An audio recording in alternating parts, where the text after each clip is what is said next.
Hi guys, welcome back. Today's video is another one about bridling a horse, but this time I'm going through all 3 steps that I did to teach my horse to bridle after she had an issue. So the first thing we did was we used a lead rope. It's the softest thing, it's the easiest to move. You see I've looped it around once, I'm holding the clip close to my hand so that it doesn't hit her in the face. You see she knows what to do. You put your hand over their ears, on their poll, and you just gently guide it. You could do it a different way by doing it over the nose and opening their mouth with your thumb. But as you can see, she knows what to do, so I don't need to do that in this instance. Again, you can put the lead rope around their ears to mimic a bridle, but there's no real need because it doesn't add that much difference. Now we move on to a real bridle, but we're using a happy mouth straight bar. This is easier for you to maneuver with them. You can see first I'm measuring it up against her face, just to get kind of an idea to make sure it's sort of in the right place. Then I grab the noseband, put it up to the headpiece. She knows what to do. Align the bit with her mouth and then just pull gently. Now, a lot of people help the horse by opening their mouth for them. This sometimes worked with Carrie, but actually for me and her it wasn't really a good technique. It was easier for me to let her figure out what she needed to do. That's one of the reasons that I use a straight bit, because that means that it can't really get caught in and out of her mouth, like she'll be able to take the whole bit. Then if you see that it doesn't fit in the mouth right, tighten up the cheek pieces. You want the 2 little crinkles by their mouth, that's how I checked it. With training, it doesn't have to be perfect, but you still want to make it as comfortable as you can for the horse. You can see she doesn't really like the bit. I wouldn't really recommend using a happy mouth regularly, but it's softer.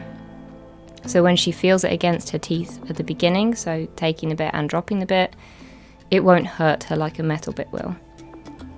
So you can see I gently take it over her ears. I stand by the side and I ask her to drop it. So you can see she's manoeuvring it. She knows what to do, it doesn't hurt her. And you repeat that as many times as you have to.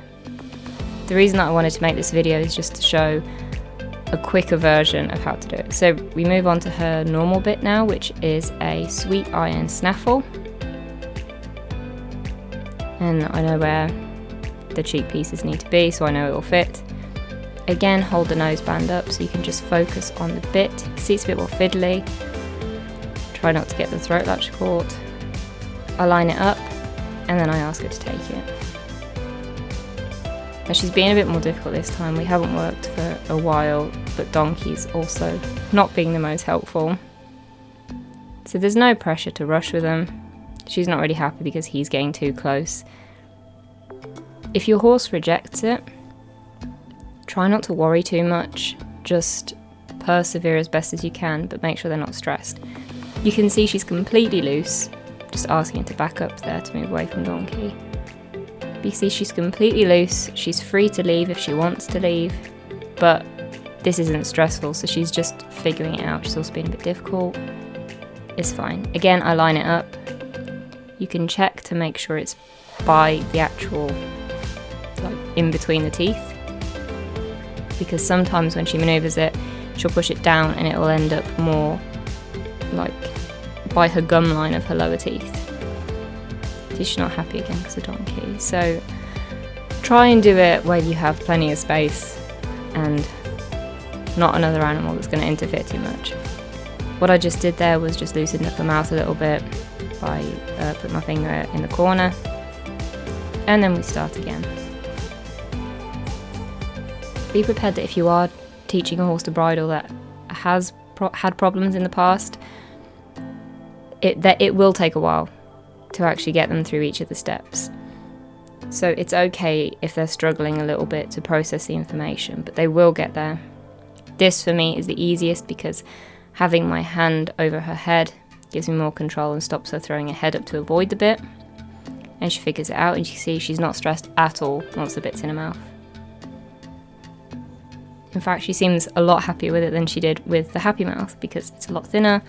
She can play with it a bit more. Make sure to stretch the ears out a little bit, especially because she's so fluffy. It's something I realise it really irritates her if I don't stretch her ears to loosen up the fur. Pull the forelock out. Then you can do up the bridle as normal if you want to. In fact, I would recommend doing the bridle up, but this was just kind of quick, so give them plenty of praise. Let them sit with it, let them enjoy it as much as you want. And then it comes to taking it off, again stand to the side and ask her. See, she panicked there, but what I did was I tried to keep as little tension as I needed so that she doesn't feel the need to fight. Because one of the big issues before was I'd just ask her to drop it, she'd throw her head up, and I'd hold on to it, and then she would panic more and more as though she was trapped, even though it's her that's holding on to it. So we did it again, just to show that she can do it normally. And that's kind of how it should look. She's figuring it out, she's opening her mouth. This is the most comfortable way for me and her to tack up, really. Because there's no stress, there's no worry. And there's no head throwing, which when we bridle the traditional way, there is usually kind of a problem with that. So again, plenty of praise because she did great. Just bear in mind it will take time, everybody's different. Try and keep a routine as well with how you take it off, because for her especially, she panicked dropping the bit. I always start with the left ear, move to the right ear and just hold it, loosening it gently so it doesn't just drop to her teeth, but that she can maneuver it out. Anyway, I hope you enjoyed it and see you next time.